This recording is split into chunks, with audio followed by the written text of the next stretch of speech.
Hey everybody, today is April 22nd. I'm Gene and you're hanging with Uncle. I apologize for not putting out an episode yesterday. My cat passed away and I was, dealing with that, having to take him to the vet for cremation. And, for those of you who ever met Tom, the cat had so much personality. He was a celebrity. Whenever I would get a phone call, he was always included in the conversation. How's Tom doing?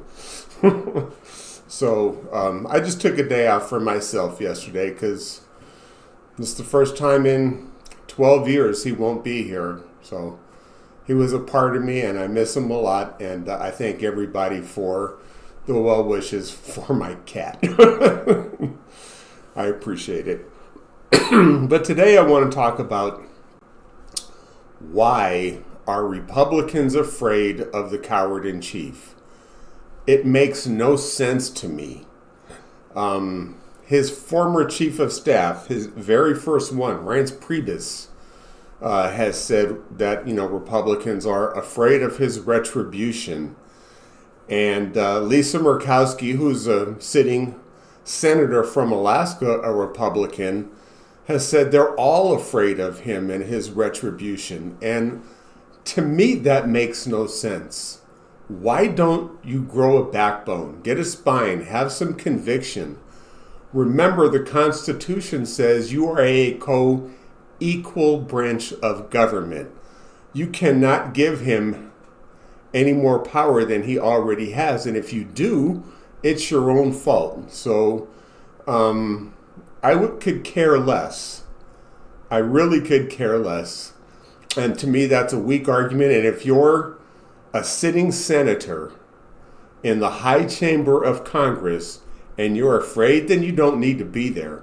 Even if you're in the lower chamber in the House of Representatives and you're afraid of his retribution for fear of being primaried and losing your seat, then you need to lose your seat.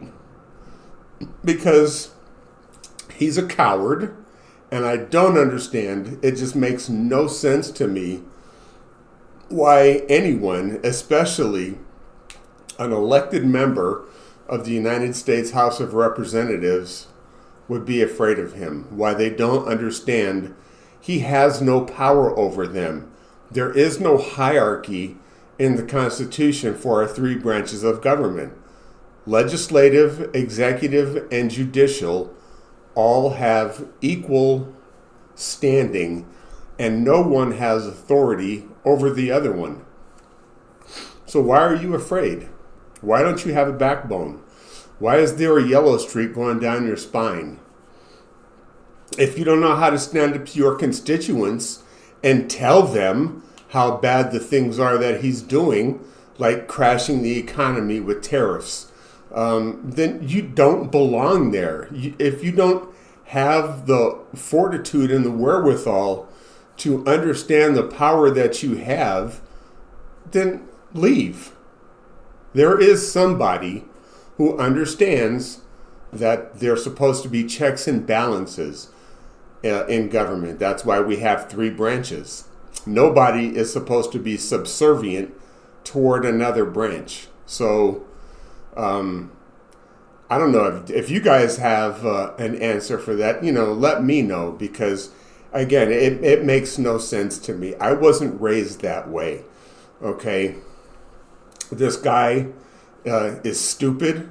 He has no clue what he's doing other than I know how to destroy things. That's his only gift. And we have checks and balances that prevent him from doing those kinds of things. So, guess what? We have an election next year. And you have the opportunity to put members in Congress who understand their authority and their co-equal branch of and power that each of them have. Because laws don't get made in the White House. They get made in Congress between the House and Senate. That's why they're the legislative branch. So if you know things don't make sense, why do you do them? Why are you afraid of this idiot? Why are you afraid of a coward who faked bone spurs to avoid serving his country? You know, it makes no sense to me. But then again, the Republican Party, at least today's Republican Party, doesn't make sense to me. So that's all I have for today. I'm just kind of throwing out there, kind of a day. Like, why is this happening? Why don't you recognize the power you have? And why aren't you exercising it? Please subscribe to the channel. Hit that like button. It goes a long way. And if you have answers for me, please leave them in the comment section below. I would love to make sense out of this because it just doesn't make sense. So I'm Gene, and I'll talk to you guys later. Bye.